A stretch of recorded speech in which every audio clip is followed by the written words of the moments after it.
Assalamualaikum warahmatullahi wabarakatuh. Perkenalkan, nama saya Rohimah. Pada video kali ini saya akan membahas tentang persiapan pemeriksaan diagnostik. Yang pertama, darah pena. Dan ini gambarnya. Nah, jadi istilah medisnya itu disebut plebotomi. Nah, plebotomi ini adalah nama lain dari prosedur pengambilan sampel darah pena. Nah, terdapat dua cara pengambilan sampel darah pena, yaitu pertama dengan jarum dan yang kedua dengan tabung vakum. Tujuannya adalah untuk memastikan diagnosis dan yang kedua sebagai langkah pengobatan. Nah, efek samping dari plebotomi ini termasuk prosedur yang relatif aman. Namun efek samping ringan dan komplikasi bisa saja terjadi. Nah, jika muncul sedikit rasa pusing setelah proses pengambilan darah, bisa terlentang atau duduk sambil memposisikan kepala di antara dua lutut hingga rasa pusing hilang. Nah, setelahnya efek samping yang timbul juga bisa kemerahan atau memar di area bekas penyuntikan. Yang kedua adalah darah arteri. Dan ini gambarnya. Analisa gas darah atau AGD atau arterial blood gas atau disebut ABG. ABG test adalah tes darah yang diambil melalui pembuluh darah arteri. Nah, lokasi pengambilannya itu ada di arteri radialis, arteri median cavity, dan arteri pulmonalis. Tujuannya itu untuk mengukur kadar karbon dioksida dan tingkat asam basa atau pH di dalam darah. Nah, sebelum analisa gas darah, yaitu dilakukan Allen test dulu, yaitu pemeriksaan kelancaran aliran pembuluh darah dengan menekan pembuluh darah di pergelangan tangan selama beberapa detik. Nah, bagaimana prosedurnya? Jadi, prosedurnya itu sebagai langkah awal analisa gas darah, dokter akan mensterilisasikan titik pengambilan sampel darah, seperti pergelangan tangan, lipatan siku, atau lipatan paha dengan cairan antiseptik.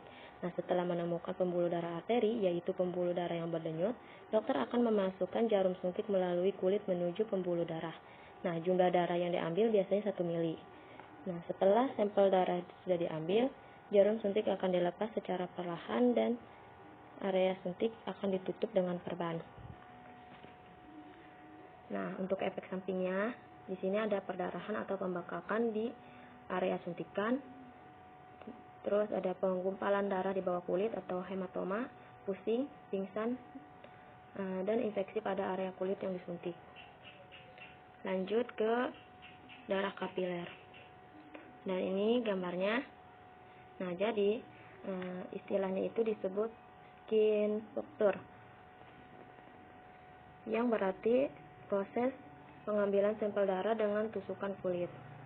Nah, lokasi pengambilannya itu bisa di ujung jari tangan, dan untuk anak kecil dan bayi biasanya di tumit, yaitu pada 1/3 bagian di tepi telapak kaki atau ibu jari kaki. Nah, lokasi pengambilannya itu, jadi ini harus diperhatikan, yaitu tidak boleh menunjukkan adanya gangguan perdarahan, seperti vasokonstriksi atau pucat, dan vasodilitasi. Nah, untuk efek sampingnya itu ada viskositas darah atau kadar kekentalan darah. Nah, selanjutnya itu ada sampel urin. Nah, ini gambarnya. Nah, jadi tes urin atau urinalis adalah prosedur untuk memeriksa kondisi visual, kimiawi, dan mikroskopik urin. Tujuannya itu untuk mendeteksi penyakit atau kondisi hingga memantau efektivitas pengobatan.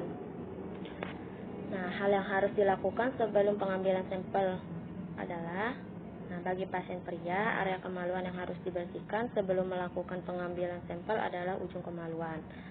Nah, untuk bagi pasien wanita, area kemaluan harus dibersihkan dari depan ke belakang. Pasien wanita juga harus membersihkan cairan vagina atau cairan menstruasi jika ada. Nah, prosedur pengambilan sampel urin yang pertama itu bersihkan area kemaluan menggunakan tisu steril agar area tersebut bersih dari bakteri dan tidak terbawa ke dalam sampel. Yang kedua, buang sedikit urin yang pertama kali keluar, lalu segera tampung aliran urin berikutnya di wadah tampung.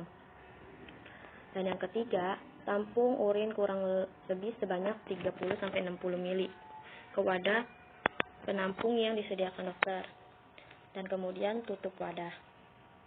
Nah, untuk efek samping dari pengambilan sampel urin ini yaitu ada nyeri, perdarahan, infeksi, dan kerusakan kandung kemih. Nah, itu tadi penjelasan saya. Kurang lebihnya mohon maaf. Wassalamualaikum warahmatullahi wabarakatuh.